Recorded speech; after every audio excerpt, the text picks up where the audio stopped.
लगता है 14 जुलाई का दिन इंग्लैंड के लिए बहुत लकी दिन है, क्योंकि इसी दिन आज से 6 साल पहले इंग्लैंड ने न्यूजीलैंड को वर्ल्ड कप के फाइनल में हराया था, वो भी प्योर लक पे हराया था।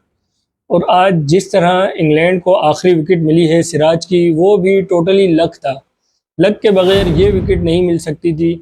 और जो बॉलर थे सामने, इंग्लैंड के सबसे निकम्मे बॉलर शुएब बशीर, जिनसे किसी को कोई उम्मीद ही नहीं थी, वो आखिरी विकेट लेके चले गए। दोस्तों, अगर हम इस पूरे मैच की बात करें तो सबसे पहले तो मेरा शुभमन गिल के लिए एक सवाल है कि भाई, आपको ज़रूरत ही क्या थी फालतू का इतना एग्रेशन दिखाने की।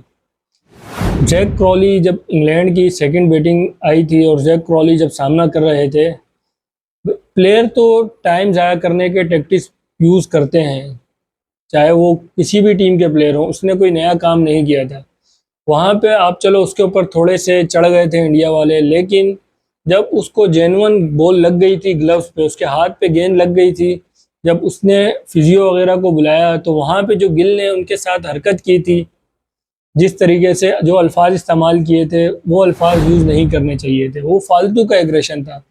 एक तो होता है ना कि बंदा कैप्टन है, वो एग्रेसिव है, जैसे रिकी पॉन्टिंग थे या विराट कोहली थे।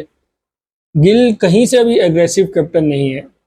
अगर आपने कभी उनकी बात सुनी होगी या उनका इंटरव्यू सुना होगा, तो उनके बात से भी आपको नहीं लगेगा कि यार ये बंदा इतना एग्रेसिव हो सकता है। बस वही मौका था जो इस मैच को इस इतना हीटअप कर दिया, इस पूरे मैच को। उसके बाद से जिस तरह प्लेयरों में आपस में अनबन हुई है, ज़रा ज़रा सी बात पे। और आपको पता है कि स्टोक्स अगर एक बार बिगड़ जाए तो फिर उसको संभालना कितना मुश्किल हो जाता है। स्टोक्स ने ऑस्ट्रेलिया के साथ भी यही किया था, जब ऑस्ट्रेलिया वालों ने बेस्टो को अननेसेसरी रन आउट कर दिया था। और फिर वही चीज़ स्टोक्स ने इस मैच में भी की। जब शुभमन गिल बैटिंग पे आए तो स्टोक्स ने फिर उनके साथ क्या किया, वो आप लोग तक वो खबर पहुंच गई होगी। स्टोक्स ने शुभमन गिल को यहाँ तक बोला कि इसने जितने रन्स बनाने थे वो बन गए हैं, 600 रन्स बहुत होते हैं एक सीरीज में, अब ये कुछ भी नहीं करेगा।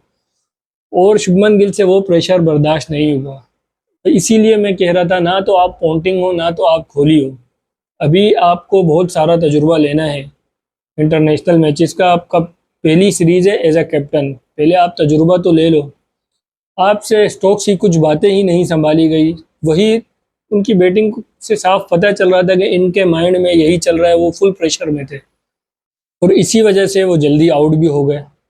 उसके बाद स्टोक्स ने जो बॉलिंग की है आज, कैप्टन ने बिल्कुल फ्रंट से लीड किया है। एक फास्ट बॉलर के लिए 9 ओवर का स्पेल करना एक बहुत बड़ी बात होती है। जहां आजकल के बॉलर 4-4 ओवर करा के थक जाते हैं, उनका पेस ड्रॉप हो जाता है। ऐसा भी नहीं कि स्टोक्स ने ये 9 ओवर 125 से 130 की स्पीड से किए हों। किसी भी ओवर में स्टोक्स का पेस 135 से नीचे नहीं आया। 135 से 140 के बीच में वो बॉलिंग कर ही रहे थे मुसलसल। 9 ओवर तक उन्होंने इसी स्पीड से बॉलिंग की और उनकी बॉलिंग बहुत ज़बरदस्त बॉलिंग हो रही थी। इंग्लैंड के जितने भी बॉलर थे, चाहे मैं आर्चर की बात क्यों ना करूं, आर्चर बाउंसर वगैरह मार रहे थे, लेकिन जितनी इफेक्टिव बॉलिंग स्टोक्स कर रहे थे, उनके आसपास भी इंग्लैंड का कोई और बॉलर नहीं था। वही उन्होंने राहुल को जिस बॉल पे आउट किया है, अगर आपने वो बॉल देखी होगी आपको अंदाजा होगा, उनकी बॉल रिवर्स भी हो रही थी स्टोक्स की। उसके साथ ही जोफ्रा आर्चर ने स्टोक्स का भरपूर साथ दिया, ऋषभ पंत को उन्होंने आउट किया। और फिर जो सुंदर का आर्चर ने कैच किया है, वो बहुत ही ज़बरदस्त कैच था। लेकिन ये सब होने के बाद भी, इंग्लैंड पूरी तरीके से मैच में आने के बाद भी, जिस तरह जडेजा ने 9वीं और 10वीं विकेट पे पार्टनरशिप लगाई है, रविंद्र जडेजा इंडिया का बहुत ही अंडररेटेड बैट्समैन है। पहले भी जडेजा ने बहुत सी ज़बरदस्त इनिंग्स खेली हैं, चाहे वो इंटरनेशनल हो चाहे वो आईपीएल हो, लेकिन लोगों को इतना याद नहीं रहता। एक इंटरनेशनल मैच मुझे अभी भी याद है, न्यूजीलैंड के खिलाफ, जब जडेजा ने वो मैच टाई करवाया था। लास्ट ओवर में 17 या 18 रन रह गए थे। उसके अलावा एक आईपीएल का फाइनल जडेजा जितवा चुके हैं, 2 बॉलों पे जब 10 रन रह गए थे, जो चेन्नई को जडेजा ने जितवाया था। वो बहुत बड़ी बात थी फाइनल मैच में। जडेजा बहुत अच्छी बैटिंग करते हैं, लेकिन उनकी बैटिंग को इतना अप्रिशिएट नहीं किया जाता। और आज भी इस मैच में भी, पहली इनिंग में भी उन्होंने 50 मारी, और आज भी जिस तरह वो खेल रहे थे, 4-5 ओवर और मिल जाते, अगर किसी तरीके से सिराज सर्वाइव कर लेते, तो वो मैच आसानी से निकाल देते। क्योंकि इंग्लैंड के बॉलरों के पास जडेजा के लिए कोई तोड़ नहीं निकल रहा था कि इनको आउट करे किस तरीके से। जिस तरह वो हर ओवर की चौथी पांचवी बॉल पे सिंगल ले रहे थे और 9वें-10वें नंबर के बैट्समैन को सिर्फ 1 या 2 बॉलें खेलने को मिल रही थी। तो जडेजा के लिए तो इस मैच में शाबाशी बनती है, उन्होंने खेला भी बहुत अच्छा। बाकी अगर हम इंडिया के इस मैच में ओवरऑल परफॉर्मेंस की बात करें तो इंडिया इस मैच में काफ़ी मौक़ों पे ऐसी पोजीशन पे आया था जहां से वो अच्छी खासी बढ़तरी ले सकता था, लेकिन बस कुछ फैसले ऐसे थे। सबसे जो मैच का टर्निंग पॉइंट था पहली इनिंग में, जहां पे ऋषभ पंत रन आउट हुए। राहुल और ऋषभ पंत की बहुत अच्छी पार्टनरशिप लगी हुई थी, लेकिन वो गलती एक हिसाब से राहुल की थी, क्योंकि राहुल चाह रहे थे कि लंच से पहले पहले वो किसी तरीके से अपनी सेंचुरी मुकम्मल कर लें। इसी चक्कर में उन्होंने रिस्की रन लिया और ऋषभ पंत रन आउट हो गए। हालांकि अगर उनके सामने ही पिछले दिन की मिसाल थी, जब जोए रूट 99 रन्स पे नॉट आउट गए थे और दिन ख़त्म हो गया था। रूट के पास भी ऐसा मौका आया था कि एक टाइम पे वो डबल रन्स ले सकते थे और स्ट्राइक अपने पास ले सकते थे, लेकिन उनको स्टोक्स ने इतना बड़ा नो किया था, भाई विकेट अभी ज़्यादा ज़रूरी है सेंचुरी से, रिस्की रन लेने की ज़रूरत ही नहीं है। और अगले दिन राहुल ने वही काम किया, अपनी सेंचुरी लंच से पहले करने के चक्कर में ऋषभ पंत की विकेट की कुर्बानी दे दी। उसके अलावा फिर इंडिया बॉलिंग में भी इंडिया ने पूरे मैच में वापसी कर ली थी, लेकिन वही बात है, फिर सेकंड इनिंग में इंडिया का कोई बैट्समैन राहुल और जडेजा के अलावा इतनी खास परफॉर्मेंस नहीं देखा। राहुल का भी शुरू में ही कैच छूट गया था, वॉक्स ने राहुल का शुरू में कैच छोड़ दिया था, लेकिन उसके बाद राहुल ने फिर भी अच्छा खेला।